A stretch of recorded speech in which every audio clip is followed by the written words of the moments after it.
Hello students, in the last session we have discussed list comprehension. In today's session we will discuss functions as objects. We have already studied about functions in earlier sessions. We know that functions, how functions are declared in Python and how functions are called in Python. So in today's session we will discuss functions as objects. Let's start.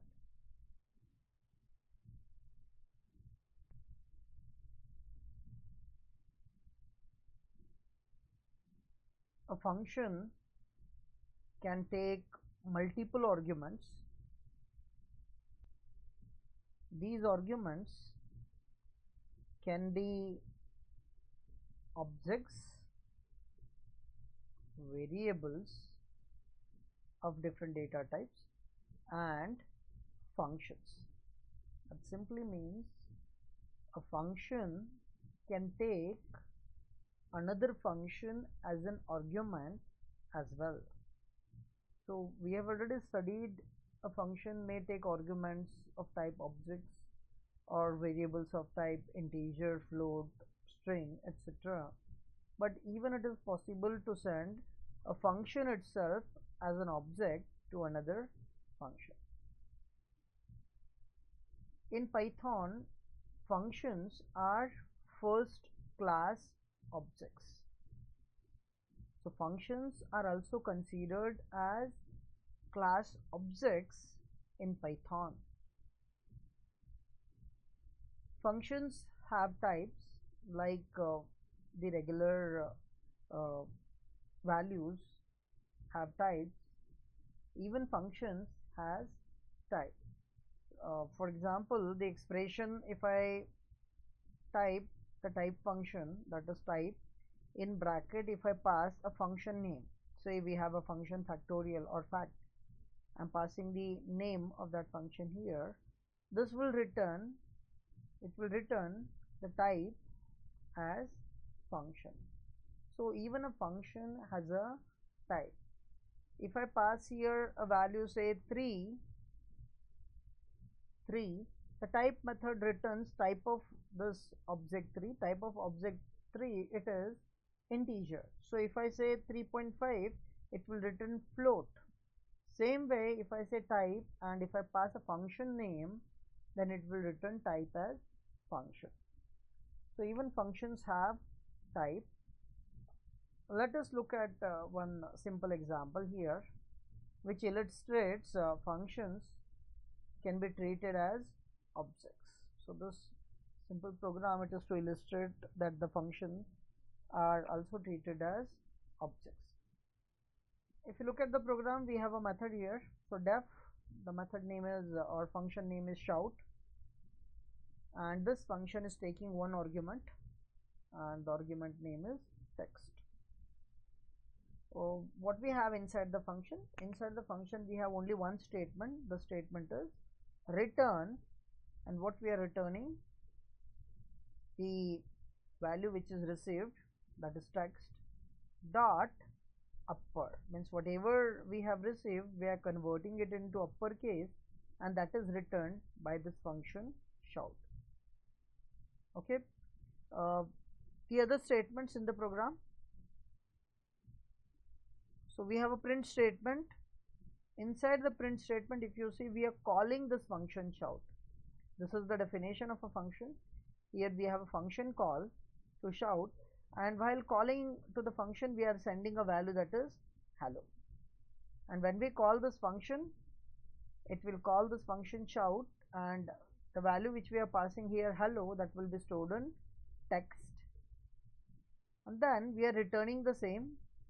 Text has the value that is hello, so that hello is converted into uppercase and that is written back to function call, that is here, and as this statement is included inside the print, so that written value is directly printed.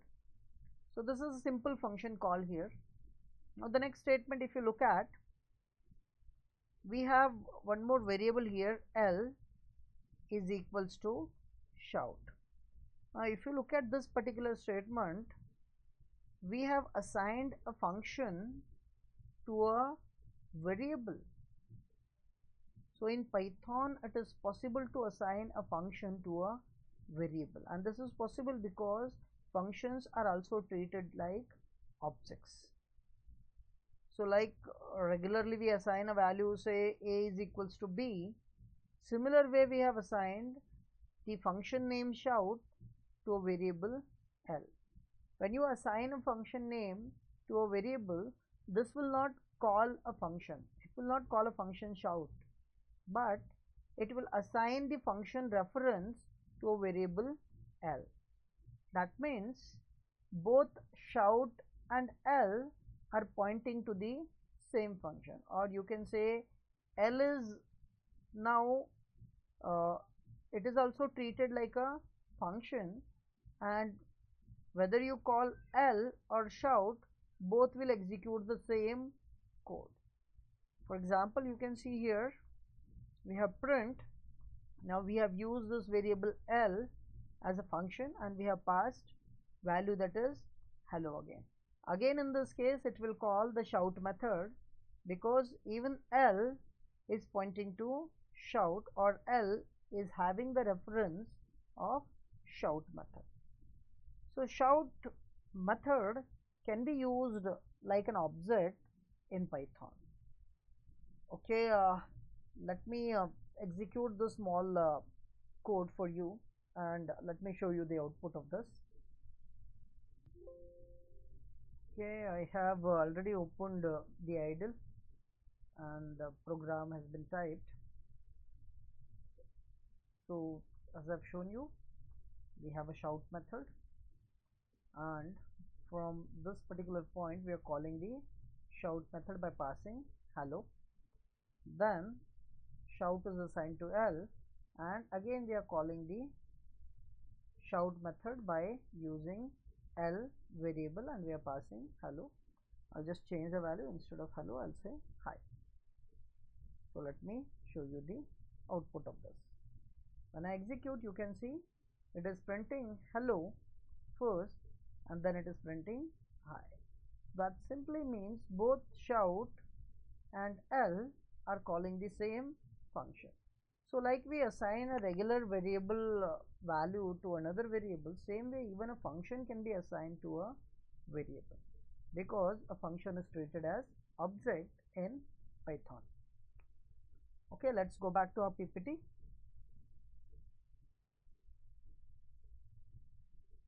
Okay, as we know, functions are objects. We can pass them as arguments to other functions. So functions are treated as objects. So even a function can be passed as an argument to another function. Functions that accept other functions as argument are also called as higher order functions. So this is important. The functions which accepts other functions as argument are called as higher order functions. So let's look at one example here on this higher order function. Okay, we have a similar program here. We have a function here def shout, again which is taking one argument, and again it is returning the value which is stored in text by converting it into uppercase. Then we have one more function that is whisper, and it is also taking one argument, and what it is returning is it is returning text dot to text dot lower. So that simply means it is converting it into lowercase and it is returning. Then we have a third function here that is greet, and it is taking one argument, and this argument to the third function, it is the name of a function. Okay, so it is taking an argument.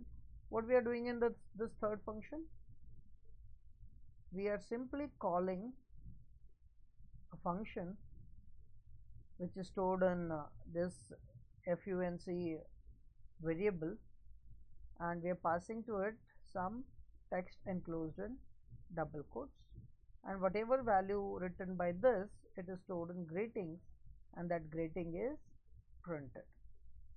Okay, these are three functions which are defined, and then what we have is we have a function call here, the function call that is greet.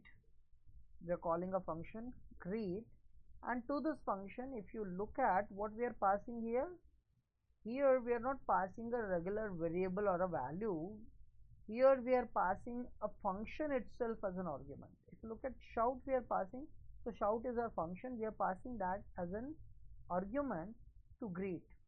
Hence from this it will go to the greet function. In the greet function, this function variable will have a value that is shout.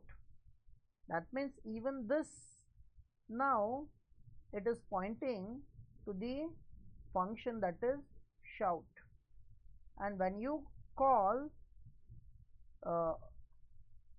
function in bracket the value, this will automatically call the function that is shout, because this stores the reference of shout method, so it will call shout method directly.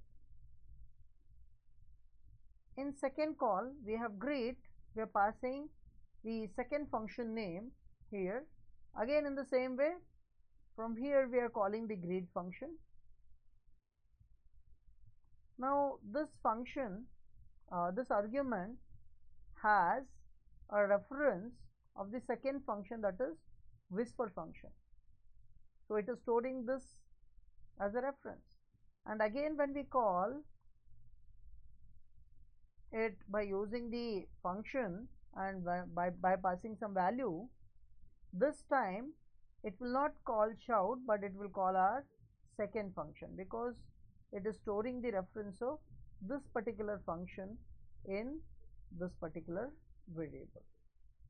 So at the end, when we execute this program, we may get output, that is, in first case it is printing, hi, I am created by a function passed as an argument. So this line, it is printed in uppercase by calling shout, and second time when we call, that is greet, by passing whisper, then it will display, hi, I am created by a function passed as a argument in lowercase letters. So this is how we can pass a function as an argument to another function. And if you look at this greet function is taking a function, another function, as an argument, and that is the reason the greet function is called as higher order function. Greet is called as higher order function because it is taking other function as argument. Okay, we will stop here today. We will continue our discussion of function as object in the next session. Thank you.